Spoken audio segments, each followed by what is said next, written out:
السلام عليكم ورحمة الله وبركاته. في الفيديو اللي فات شرحت ان الانزلاق الغضروفي كذا درجة. في الفيديو ده هنوضح درجات الانزلاق الغضروفي لكن عن طريق اشعاعات رنين لاتنين عيانين، العيان رقم 1 والعيان رقم 2. وفي مفاجأة في اخر الفيديو، كمل الفيديو لاخره علشان توصل لكم المعلومة كاملة. الاتنين عيانين بيشتكوا من وجع في اسفل الظهر ماسك في الفخذ الشمال، وفي تنميل وحرقان ماسك في الرجل كلها. الاتنين عيانين في الاربعينات من العمر وبيشتغلوا اعمال يدوية، يعني بيضطروا يوطوا ويشيلوا حاجات تقيلة.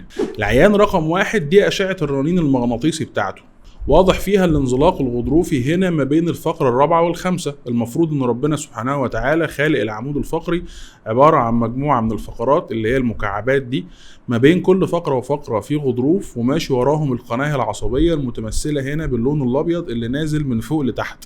هنلاحظ ان كل الغضاريف محترمة مكانها، مفيش اي ضغط على القناة العصبية ما عدا الغضروف اللي بين الرابعة والخامسة، هو ده اللي انزلق وضغط على العصب اللي بيغذي الرجلين.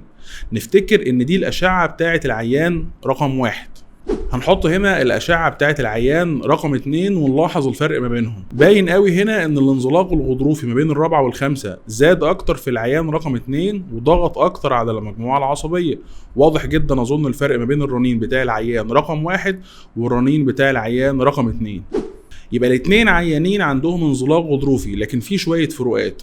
اول فرق هو فرق اشعة الرنين المغناطيسي اللي شفنا فيها ان العيان رقم 2 درجة الانزلاق الغضروفي عنده اعلى من العيان رقم 1. الفرق التاني ان بالفحص الطبي العيان رقم 2 التهاب العصب عنده درجة اعلى، وان في بداية ضعف في رجليه الشمال عن رجليه اليمين. الفرق رقم 3 ان العيان رقم 1 بيستجيب وبيتحسن بسرعة جدا على الادوية وعلى جلسات العلاج الطبيعي، عكس العيان رقم 2 اللي تقريبا مفيش استجابة لا على الأدوية ولا على جلسات العلاج الطبيعي. ولما نحط الثلاث معلومات دول جنب بعض نلاقي ان العيان رقم 2 عنده انزلاق غضروفي درجة متقدمة، وان الاحسن ليه والامن للعصب اننا ندخل بايدينا ونستأصل الغضروف علشان هو يتحسن من الالم، وعشان العصب ما يحصلش فيه ضرر دائم يكمل معاه بقية حياته.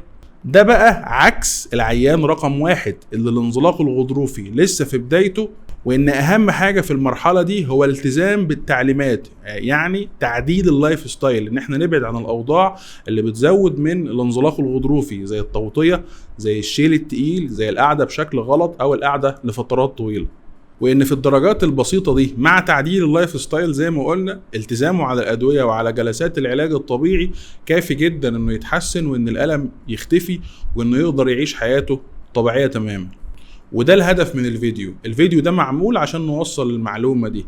اغلب العيانين اللي عندهم انزلاق غضروفي بيبقى درجة بسيطة، وان في الدرجات البسيطة الدواء مش اهم حاجة، اهم حاجة هو تعديل اللايف ستايل زي ما وضحنا، نبعد عن الاوضاع اللي تزود الانزلاق الغضروفي. نسبة بسيطة قوي من العيانين اللي بيجي لها انزلاق غضروفي درجة عنيفة من البداية، الاغلب زي ما بنقول انه بيجي درجة بسيطة وبيزيد مع الاهمال. السيناريو المشهور جدا اللي بنشوفه في العيادة ان العيان ما بيعرفش يلتزم بالتعليمات وبيسيب نفسه للأسف لحد ما درجة الانزلاق الغضروفي تزيد وما يبقاش فاضل عندنا حلول غير ان احنا لازم ندخل ونشيل الغضروف. طيب قلت لكم انا بقى في اول الفيديو ان في مفاجأة. ايه المفاجأة؟